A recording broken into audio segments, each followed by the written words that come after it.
2025 Tour de France Femmes avec Zwift Stage 6. Let's jump in. Today's stage was from Clermont-Ferrand to Ambert, 123.7 kilometers with 2,475 meters of climbing. This stage was packed with climbing and was absolutely my favorite stage of this year's tour so far. Would it be a day for the breakaway? It's time to find out.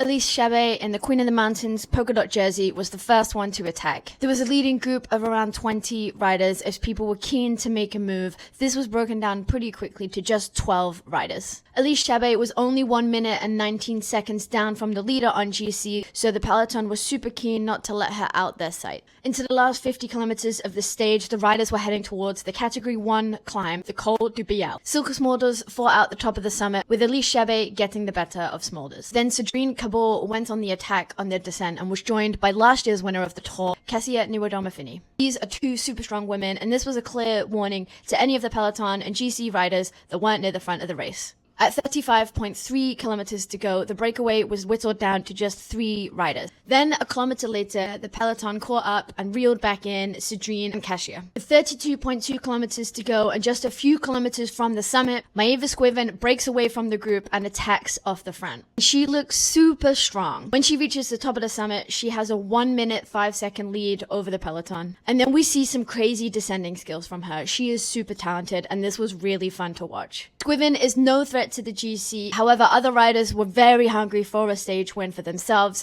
and were trying their hardest to get that gap down. As the kilometers ticked down, Squiven's gap was holding out at around a minute and a half. 23-year-old had enough time to take it all in over the last few hundred meters before crossing the line. She knew exactly what she had done. It's a huge win for her and a huge win for France. This is France's first stage win on this year's tour. Juliette Labousse of FDJ Suez then came in at second, taking the 6-second bonus. Then we had Kimberly Court sprinting against Demi Vollering for third to take the final 4 bonus seconds on the line. These would be added to Kimberly Court's 6 bonus seconds she got earlier in this stage to have a 10-second advantage to extend her lead in the yellow jersey. It was great to see UAE having something positive coming out of this tour. They've already lost 3 riders this week, including their GC hopeful Elisa Longo-Borghini. Check out the caption below for a full list of who's in what jersey after today's stage, and I will see you tomorrow.